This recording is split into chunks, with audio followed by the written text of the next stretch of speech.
To 6, join the celebrations down the square in the first of 2 episodes of EastEnders. Merry Christmas! Get stuffed. Ow! Unwrap a bumper bundle of Christmas blunders at 6:20 in Auntie's cracking new bloomers. Prepare for the journey of a lifetime at 7. With an all-star cast in Charles Dickens' timeless classic, David Copperfield. Do we understand each other? I asked you a question! And with the EastEnders getting into the spirit of the season at 8:30. All right, yeah. Oh, why don't you watch the telly for a bit? It's an unforgettable Christmas day on BBC One. H is for homecoming. Mr. Barrett, it's good to see you back. Richard Michael Fields, I'm arresting you on suspicion of robbery and... You can't arrest him yet. He's just about to go into theatre. No, I'm not! Get them out of here! Dad! H is for Holby City. Tonight at 8 on BBC One. This is BBC One in the South East. Now at 6 o'clock, the BBC News with Sean Williams and Mike Embley. Investigators picked through the debris of the Korean air crash in Essex. Witnesses say an engine caught fire and exploded as the plane took off. Relief from those it missed, but questions about safety in skies over towns. Out for the holidays, the terrorists of Northern Ireland on prison leave. Preparing for the big shutdown as the long Christmas break begins. In the southeast, 19 years for the man who set his former girlfriend on fire. A London council let staff drive off with more than £300,000 in unpaid loans.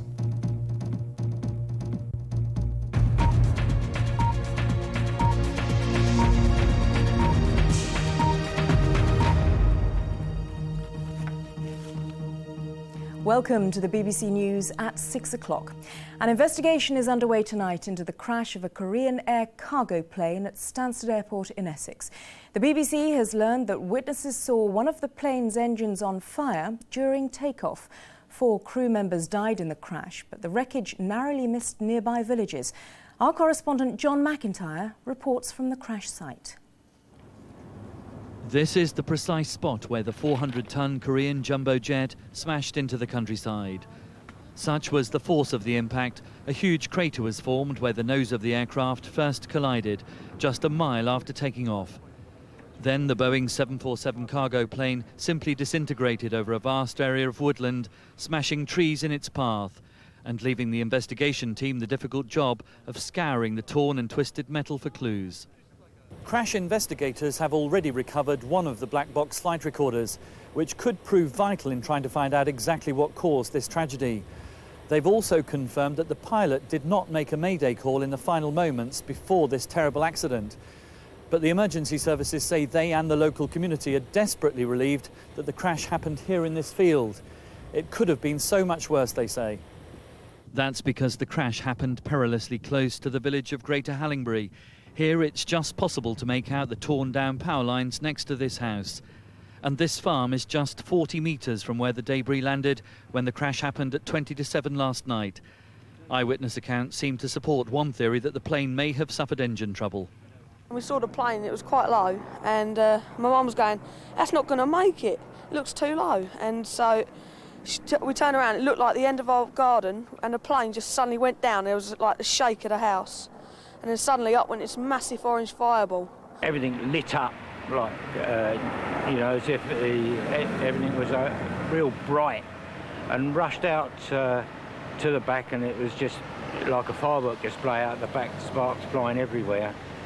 Among those who now want answers is the Deputy Prime Minister. This morning he visited the rescue services and the crash site where the crew of 4 Korean nationals perished. I've expressed the deepest sympathy to the relatives of the crew that have died in this tragedy, and we have agreed to work fully together, the Korean authorities, the British investigatory body, and indeed the Americans, and they are now getting together today to conduct that investigation.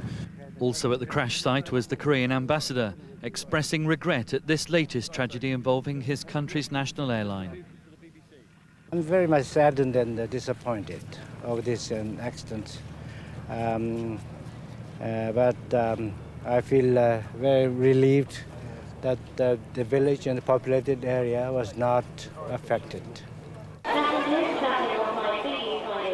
Meanwhile, Stansted Airport, which was closed through the night, is starting to return to normal. Today should have been the airport's busiest of the year, handling thousands of passengers looking forward to their Christmas holidays. As it was, many faced long and frustrating delays or even had their flights cancelled. So there was much relief when journeys resumed after the runway from which the ill-fated flight began was given the all-clear. John McIntyre, BBC News, Stansted. The government says it's aware of Korean Air's past safety record and fresh checks of the airline's planes have now been ordered. But it may take weeks to confirm why the crash happened. Some more detail now on the exact sequence of events. The Boeing 747 cargo plane took off from Stansted Airport for Italy at 20 to 7 last night. Moments later, with no mayday call, it crashed into open ground about a mile southeast of the runway, close to the village of Great Hallingbury. It then exploded into flames, clearly visible to drivers on the M11. The most likely cause appears to be a catastrophic engine failure. Here's our transport correspondent, Simon Montague. 24 hours after the rescue services found the crash site, the first clues are emerging. A mile from the scene, sources at Stansted Airport say they saw the plane taking off with an engine on fire. Debris from one of the engines is thought to have been found during a police search of the runway, apparently with pieces which may have come from the cargo. It seems the crash could have been the result of a catastrophic engine failure which caused terminal damage to the plane. A pilot who flew jumbos for 25 years says there was no time for a mayday. The crew would have been trying to stay alive. You're talking about 2 minutes into the flight. So, say it ran along the runway for 50 seconds, it had been airborne for 1 minute and 10 seconds, something had happened, and probably as it rotated, because we were told debris was found on the runway, and really no time at all to say anything. He's fighting to keep the thing in the air. The accident adds to Korean Air's abysmal record. 2 years ago, 228 people died when another jumbo crashed on the Pacific island of Guam. The accident was blamed on mistakes by the pilots that might have been avoided if they'd been better trained. In Korea today, an airline boss apologized for another crash. He said that despite great efforts by company executives, Korean Air was deeply sorry for causing concerns again. Numerous disasters have left Korean Air with a bad reputation, according to one specialist in Asian aviation. It wouldn't be any exaggeration to say that it's disastrous. This would be the 13th serious accident they've had since 1990 and the 5th hull loss that they've had since the big 747 disaster in Guam in 1997. Korean Air now faces further pre-takeoff inspections ordered by the UK's Department of Transport. Previous safety concerns led to 3 official checks within the last year, but no reasons were found to ground any jets or suspend the airline's permit to fly into Britain.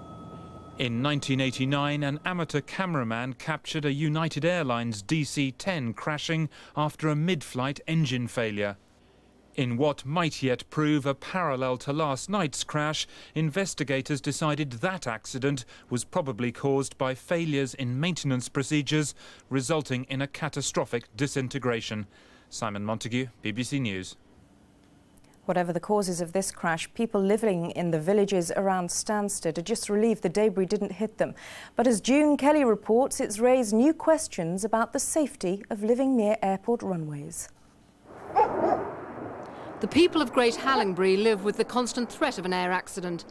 Last night, the villagers almost became the victims of a disaster as the jumbo came down just a few hundred yards from their homes. Many people have spoken to me since last night, saying, good God, look what this might have been. We could have had another Lockerbie here. Today, among those living close to Stansted, there's renewed alarm over proposals to significantly increase the number of flights. We're all totally shocked, and we hope people will learn some lessons from all this and be a little bit more fussy what planes and crews and cargoes they allow in and out of the airport, really.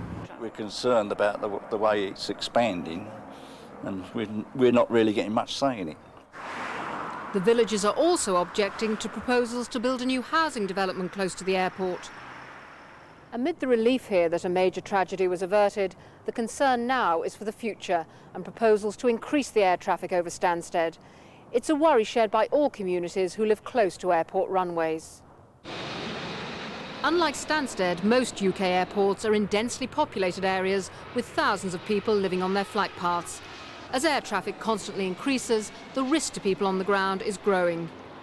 If the crash that happened near Stansted was to happen around Heathrow, it is inevitable there would be thousands of casualties. There is no countryside around Heathrow. The plane would come down in a built-up area. There are also fears over what planes flying over the UK are carrying. Dangerous goods can be transported, but nuclear waste, high explosives and toxic chemicals are banned. On last night's flight, it was the 33 tons of fuel on board which caused the inferno. For people living close to Stansted, this year's Christmas celebrations will be particularly significant, but they know that the dangers overhead are always present. June Kelly, BBC News, Essex. Well, let's go over to our correspondent Gavin Hewitt, who's at Stansted Airport now. Gavin, you've just returned from the crash scene. What more, if anything, do we know about why it happened? Well, Sean, I spent the afternoon up at the crash scene, and one of the interesting things was that the direction of the plane was not away from Stansted, but was actually coming back towards the airport here. And air accident investigators I spoke to are beginning to examine the theory that the crew knew the flight was in trouble, and although they didn't have time to put out a warning, they did begin to turn the plane for the runway here, less than 2 miles away. Well, there's obvious relief from the villagers that they didn't get targeted with the debris, but how widespread are their concerns about living underneath a busy flight path? Well, quite considerable. I mean, some of them are resigned to it. They know they live close to an airport. But also some of them had a plane that went only a matter of feet above their house. And some of them said to me today they thought the plane would fly into their house. And although there is the sense of elation that they escaped the crash, there is also the sense, and this often happens with people who are involved in tragedies, of deep unease. And I think they want some questions answered. What are these planes carrying? Are they properly being supervised? And do all airlines that use British airports adhere to the same standards? So I think they are troubled and they want some answers. Gavin Hewitt from Stansted, thanks very much. Almost all the convicted terrorists in Northern Ireland's prisons have been released to spend time with their families over Christmas. At the Maze prison outside Belfast, just 2 loyalist prisoners who are still awaiting trial will be left at the jail. A kiss and hug for multiple killer Sean Kelly, the IRA man who murdered 9 innocent people when his bomb ripped apart a fish shop on Belfast Shankill Road 6 years ago. He was one of more than 120 convicted loyalist and Republican terrorists freed from the Maze prison for 12 days Christmas home leave.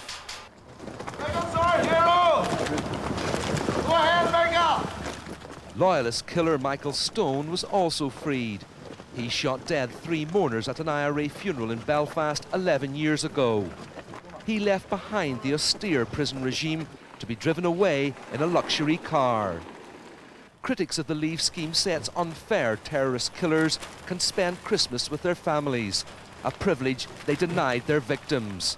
Others believe it's vital in securing peace. I think there's a general recognition this is part of the peace process.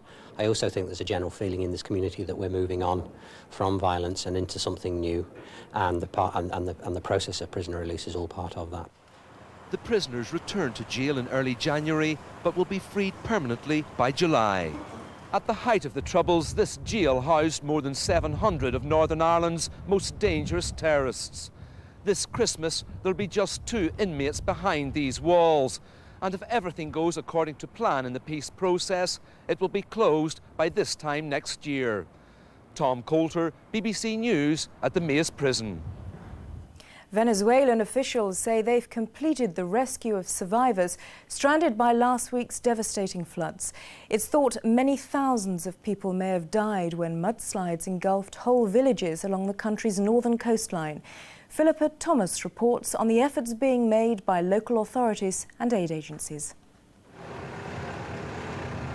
Loading up with life-saving supplies for the Venezuelan people, from baby food and medicine to tents and sleeping bags. These military aircraft are flying in from Colombia, Venezuela's closest neighbor. They're among dozens of international aid flights, all converging here in the capital city at Caracas Airport in the early hours of the morning. And this is where the Red Cross matches donation to victim, one of the many agencies helping survivors meet their urgent needs. These are from the American Red Cross. We have pots and pans and other items from the Spanish Red Cross. The Colombian Red Cross sent in these first aid kits to give out to the survivors. And then we have just different products from Red Cross societies around the world. These sacks of flour are being shifted by helicopter, lorry and jeep to the shelters set up wherever the flooding hit hardest. They've even thought of the children, sending out these special packs with drawing pads, building blocks, coloured crayons. They're only little things, but it's something for a family trying to rebuild a normal life. Charities and government alike are receiving generous aid, but say they'll need a good deal more for rebuilding Venezuela. Will never be enough. This country is destroyed, is devastated, and people is suffering and definitely is in need. But people are proud of what is being achieved in the face of overwhelming disaster. It's not only the government, she told us, each one of the people is working to help each other with what they can. It's the first time in my 52 years, she says, that I can feel nations around the world helping us. Venezuela's leader is benefiting from that sense of public spirit. At a time when there could have been serious civil unrest, the people are pulling together. Philippa Thomas, BBC News, Venezuela. The time now is 6:15. In a few moments, French beaches under threat as the oil slick moves closer to the coast. Ready for the reunion, the homeless man spotted by friends on the BBC. Later in Newsroom Southeast, hundreds more find beds for Christmas. The country's biggest shelter for the homeless opens at Olympia. They're up there with Santa's sleigh flying for the festive season. The troops spending December the 25th in Kosovo.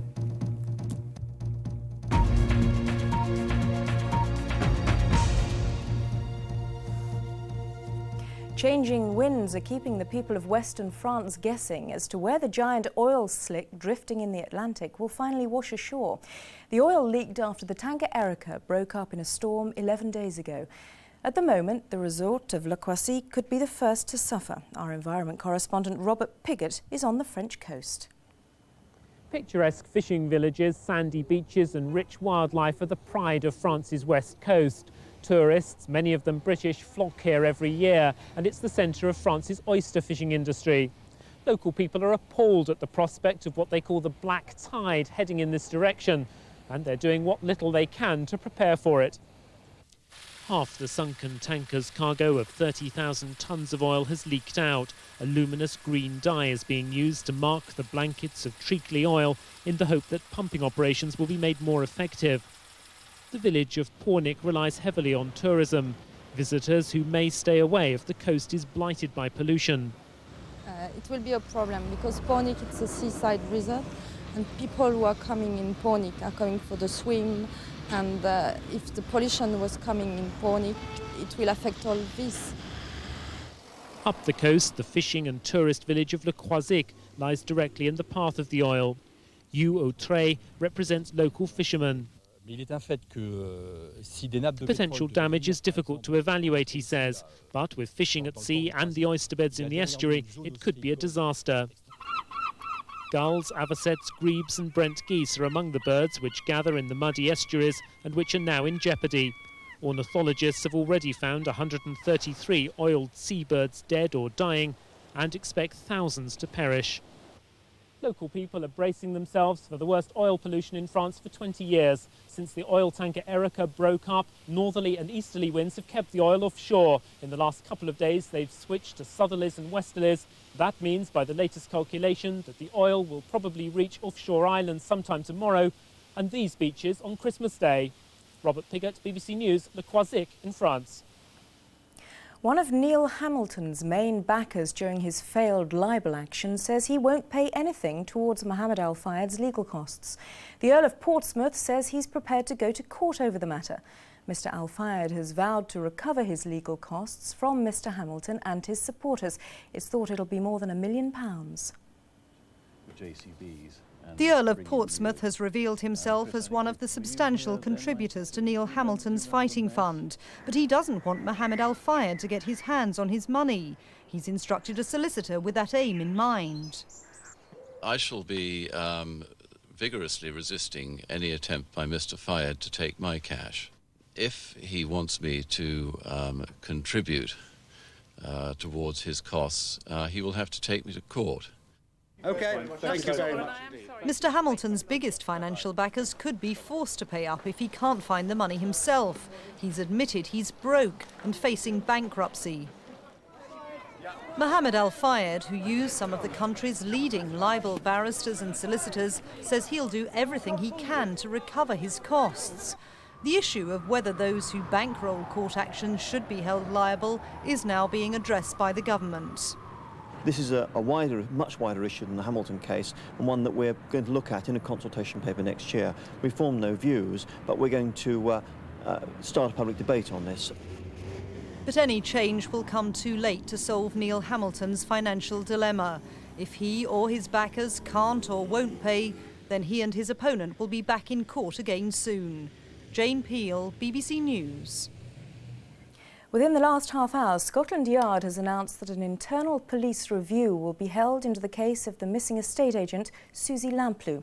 Miss Lamplugh disappeared more than 13 years ago after going to meet a client at a house in West London. Customs investigators have found a cache of drugs and guns hidden in a lorry at Dover Docks. The haul included £2 million worth of ecstasy and amphetamine, as well as 25 guns and 300 rounds of ammunition.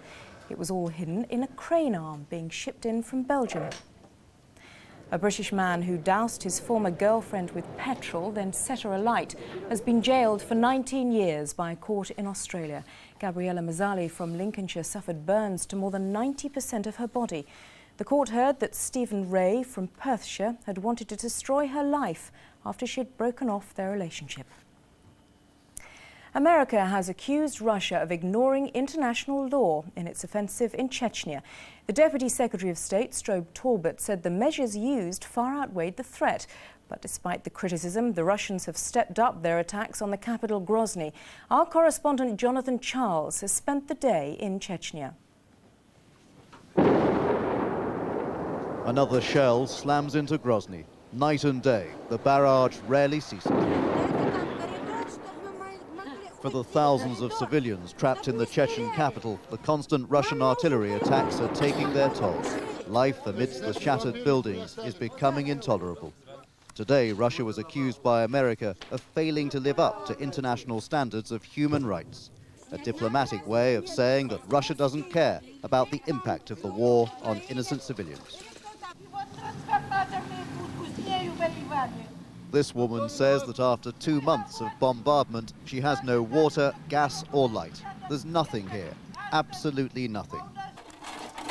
But the Chechen Islamic rebels will continue to defend the besieged city. Now they claim to have enough stocks of ammunition and food to last 3 months.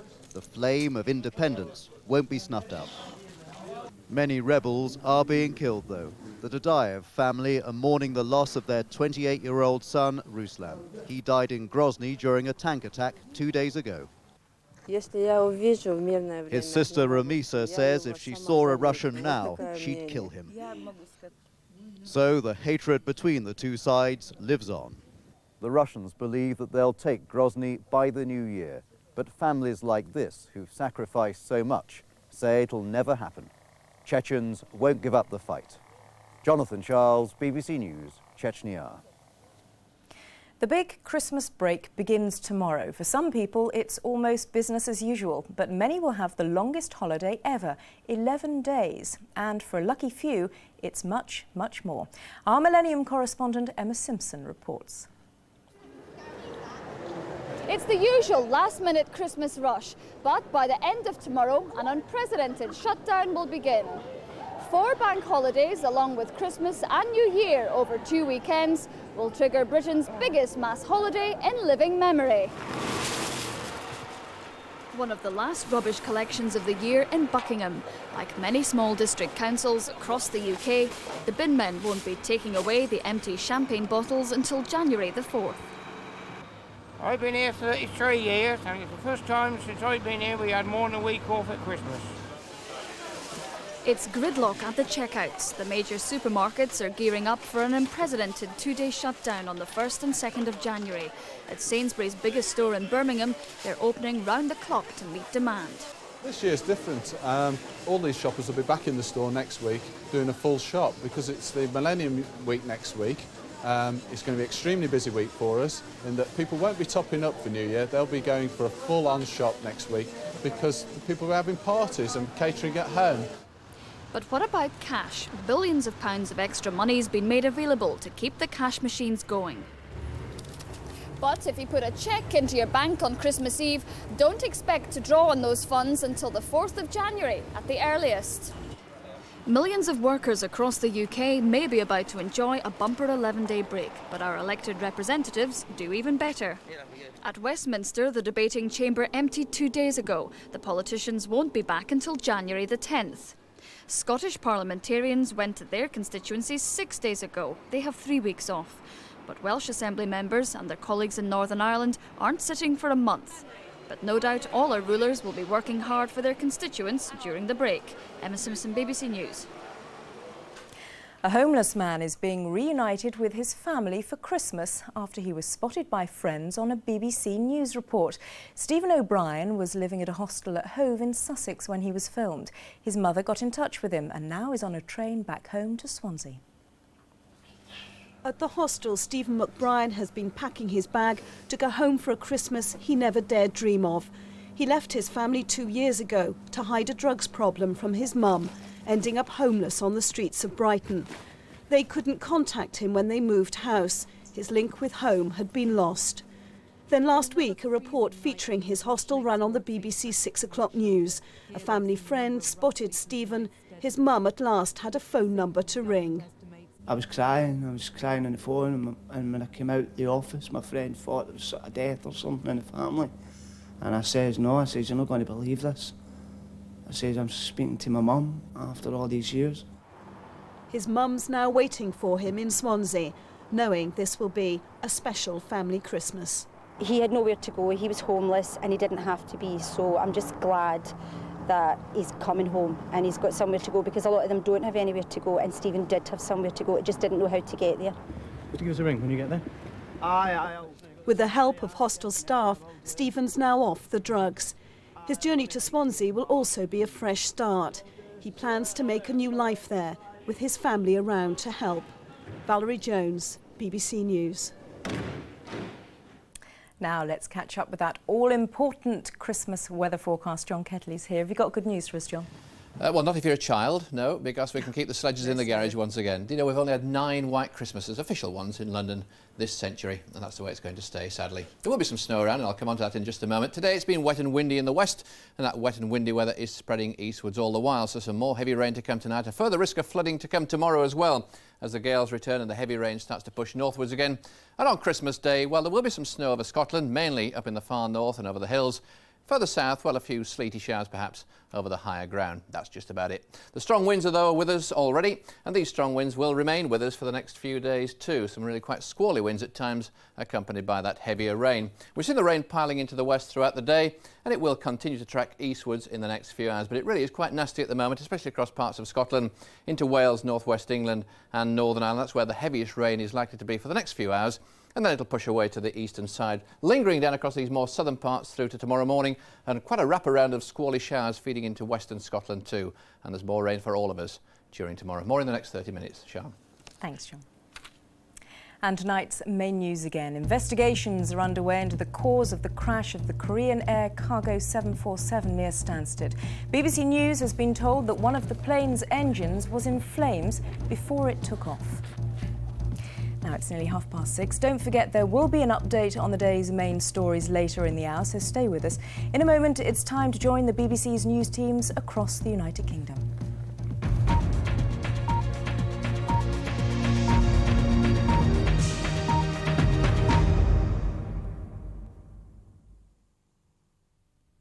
Prepare for laughter. I'm to ask 5 shillings. 5 shilling? I'd be robbing my own family if I was to offer 2. For sorrow. Boy, my darling boy. For conspiracy. Take no notice of me. I'm invisible. And adventure. I can't stand by and watch a man drown. Prepare for one of the greatest stories ever told this Christmas on BBC One. Prepare to join me. David Copperfield begins at 7 on Christmas Day. Are you happy now, you foolish boy? It's the journey of a lifetime. Now on BBC One, the news in London and the South East with Mike Emberley and Gillian Joseph. Tonight's top story, the disaster that narrowly missed an Essex town. 4 dead. It could have been so many more. The anger under the Stansted flight path. And I'm at Heathrow as the last great rush hours of the millennium get underway. We'll be checking out the trouble spots.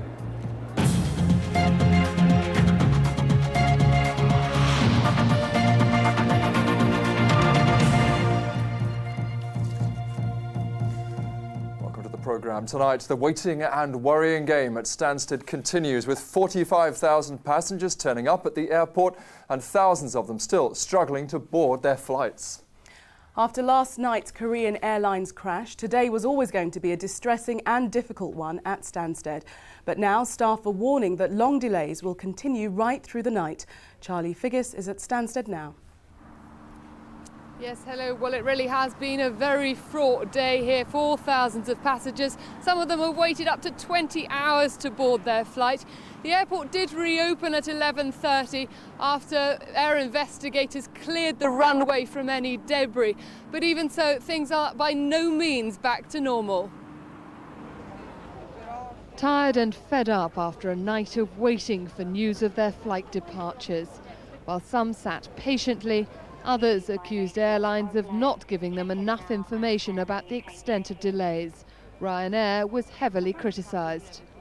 They very nearly had a riot on their hands. Ryanair's definition of customer care is to bring in the police. And there's no information, and the reason why we have to queue up so many times is that nobody comes to give us information about what's going on. If I don't get sleep soon, it's a box I'll need to go up to home with. Not an aircraft, it'll be a box. I'm absolutely knackered. Clearly there were police present at the time because there were a lot of people around and there were a lot of frustrated people around. But as I say, the information that we were giving was information that was true at the time that we gave it, and we of course understand people's frustration when it has to be changed and people's plans and expectations altered. Clearly a lot of people, for example, thought last night they were going to get away from the airport, and subsequently nearly 1,000 people didn't, and that's clearly regretted. This morning, as the waiting continued for some, other passengers were bussed out to alternative airports to catch their flights. In all, 150 flights were disrupted following the crash last night. 4 crew members were killed when the Korean cargo plane crashed into fields in Hatfield Forest, bringing down cables and plunging nearby villages into darkness. We just saw the sky light up in a bright orange flash, quite a sustained flash, and what looked like ash in the air, falling ash like at the top of a bonfire, a loud sort of dull bang. As the investigation into the cause of the crash continues, it will be a long time before Stansted Airport is able to clear its huge backlog of flights. Well, that's the situation here, but in the town of Bishop Stortford, just a few miles from where the crash happened, there's increasing concern that the whole crash has been really greeted with a sense of foreboding. The town's MP fears that there has been a huge rise in the number of planes that have actually drifted off course and flown over the town. And he says that if a crash happens again over such a built-up site, then things really could be catastrophic, as Tim Samuels now reports. Planes once again departing from Stansted. But the proximity of the Korean crash to a village has rekindled nightmare visions of a plane ploughing into a built-up area. This fear has been heightened this month after changes to flight paths have meant that a significant number of planes have been passing over the town of Bishop Stortford. Until recently, planes heading north and west would travel nearly 3 miles before turning to head under the town. But changes brought in on the 2nd of December have cut the pre-turning distance, meaning that flights have been drifting across Bishop Stortford and off their path. Locals in the town report that up to 30% of flights have been crossing their skies, which is up to 6 times the previous level. No flights should really be passing over the town at all. Well, the nightmare scenario is that the plane that took off last night got out of control in the way that it clearly did, and in fact crashed on the top of Bishop Stortford, killing thousands of people. Far more planes over at the time, generally the whole time, much closer than they ever were. We looked out the door the other day, there were 5 in line, almost crossing at different strategic points. I'm unfortunately directly under a new flight path. I wasn't aware that I was under a flight path when I bought my place. The Civil Aviation Authority, who are responsible for flight paths, told Newsroom South East the initial change was brought in to try and improve flying accuracy. There were some aircraft drifting off track. The route was revised on December the 18th and accuracy has since improved. Where possible, planes are routed to avoid flying over built-up areas for reasons of noise and safety. But in the past few weeks, residents in this town have become increasingly unnerved about the volume of aircraft passing overhead. Tim Samuels, Newsroom South East, Bishop Stortford. So there you have it, people extremely worried over in Bishop Stortford and the surrounding area. There have been particular worries after the agreement for Stansted to increase the capacity in flights by 65,000 extra flights. And originally the fears had been mainly over noise, but now obviously there are huge safety concerns here. We have actually just learnt that the aircraft that crashed was actually trying to turn round and head back to Stansted when it actually did go down in those fields.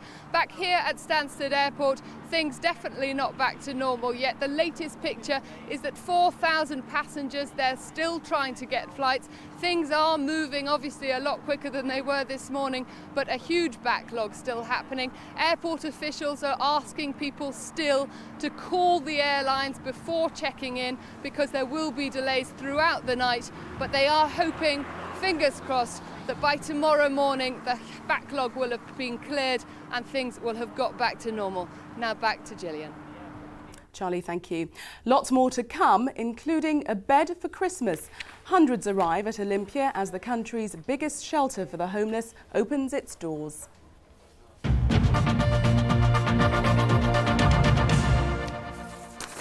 But first, a lorry driver is being questioned by customs investigators tonight about a large number of guns and millions of pounds worth of ecstasy and amphetamines found hidden in his vehicle. The weapons discovered in a spot check at Dover Dock included a submachine gun, handguns and ammunition. Robin Gibson reports. The seizure was made in the back of an unmarked lorry passing through the port. Customs officers removed plates on the sides of these mechanical digger arms to reveal not just ecstasy tablets and amphetamines valued at more than $2 million on the streets. There was a deadly arms cache too.